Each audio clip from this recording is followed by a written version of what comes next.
आज हम लोग आरबीआई का गठन कैसे हुआ, किस आयोग की सिफारिश पर हुआ और उस जो किसमें कौन से भारतीय नेता की जो आयोग में कौन से भारतीय नेता थे जिनकी भूमिका थी, महत्वपूर्ण भूमिका थी, और उन्हीं के जो सिद्धांत, कार्य पद्धति, शैली को अपना करके वो आरबीआई का गठन किया गया। उसके बाद जो आरबीआई का प्राइवेट में सेक्टर में था या फिर जो पब्लिक सेक्टर में था, उसके बाद उसके क्या फंक्शन हैं, क्या कौन सा काम करते हैं, इसके बारे में हम लोग एक विस्तृत चर्चा, गठन से संबंधित जो विस्तृत चर्चा है वो आज हम इस वीडियो में हम लोग करेंगे। तो चलें हम लोग शुरू करें। सबसे पहली बात है कि आरबीआई का जो गठन हुआ है वो हिल्टन यंग आयोग, जो कि 1926 को उसका गठन हुआ था और उसका काम था जो भारतीय वित्त एवं मुद्रा पर रिपोर्ट करना था। उसको सरकार ने इसी उद्देश्य से उसका गठन किया था। तो अब रही बात, जब वो 1926 में उसका गठन हुआ, जब वो भारत आए तो उन्होंने भारतीय नेताओं से मिलना शुरू किया, जिनमें से एक प्रमुख थे डॉक्टर भीमराव अंबेडकर। 1926 के पहले ही उन्होंने एक पुस्तक लिखी थी, भारतीय problem of rupees and its origin and it's solution. ये पुस्तक था उनका। उसमें उन्होंने उसी से प्रभावित होकर के हिल्टन यंग आयोग ने उन्हें आमंत्रित किया अपना सुझाव देने के लिए।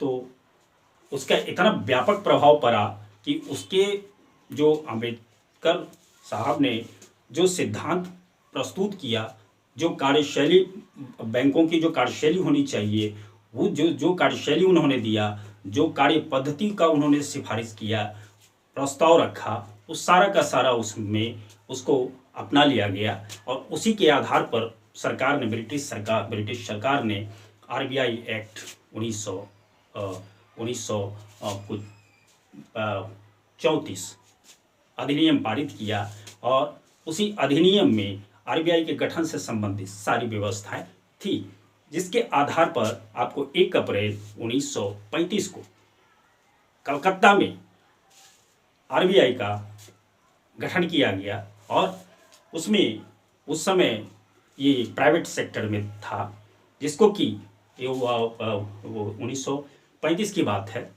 1937 में इसका हेडक्वार्टर मुंबई चला गया और उसके बाद आपको देखेंगे कि 1949 में इसका राष्ट्रीयकरण किया गया, मतलब भारत सरकार के पूर्ण स्वामित्व में चला आया और ये भारत सरकार का जो वित्त मंत्रालय है उसी की निगरानी में वो काम करती है।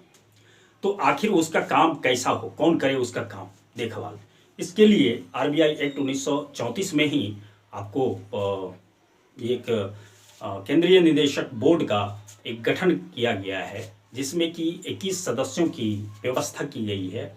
और वो 21 सदस्य किस प्रकार से उसमें नियुक्त होंगे, इसकी उसमें मुकम्मल व्यवस्था की गई है।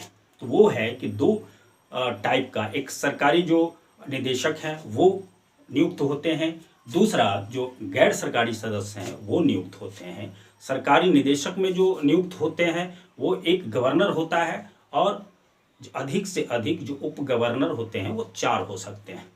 अब रही बात गैर सरकारी निदेशकों की, तो उसमें विभिन्न क्षेत्रों से 10 निदेशक होते हैं, 2 सरकारी अधिकारी होते हैं और 4 जो स्थानीय बोर्ड है, जिसमें उसका गठन किया गया। आरबीआई एक्ट में ही उस तरह की व्यवस्था की गई है। जो स्थानीय बोर्ड है उस बोर्ड से एक सदस्य उसको नियुक्त किया जाता है केंद्रीय निदेशक बोर्ड में। और वो जो स्थानीय बोर्ड है, जिसका कि पश्चिमी क्षेत्र का मुख्यालय है आपको मुंबई, और स्थानीय बोर्ड जो उत्तरी क्षेत्र है, उत्तरी क्षेत्र का जो स्थानीय बोर्ड है आरबीआई का, वो है, उसका हेडक्वार्टर है नई दिल्ली। और आपको दक्षिणी सेट का जो स्थानीय बोर्ड है उसका आपको हेडक्वार्टर है चेन्नई। और आपको पूर्वी क्षेत्र का जो स्थानीय बोर्ड का मुख्यालय है आपको कोलकाता है। अब अगले वाले स्टेप में आखिर ये है, हमने चर्चा किया कि 1949 में इसका राष्ट्रीयकरण कर दिया गया और इसका काम क्या है, जो आप देखेंगे कि कौन कौन सा काम ये अब करता है। पहला तो काम है बैंक का काम, बैंकों का काम, चूँकि RBI reserve bank of India, तो रिजर्व बैंक ऑफ इंडिया, तो बैंकिंग से ही रिलेटेड इसके कार्य काम हो सकता है। तो इसके जो आरबीआई के जो निर्देशक सिद्धांत हैं, उसके बाद उसकी जो कार्यशैली है, उसके बाद जो कार्य पद्धति है, उस सारे BR अम्बेडकर साहब की जो रखा था, प्रस्ताव रखा था, उसी को हूबहू इसमें डाल दिया गया है। तो स्पष्ट रूप से जो आरबीआई के गठन है उसमें डॉक्टर भीमराव अंबेडकर की महत्वपूर्ण भूमिका है। और अगली जो महत्वपूर्ण बातें हैं वो है आपको कि उसके कार्य क्या होंगे।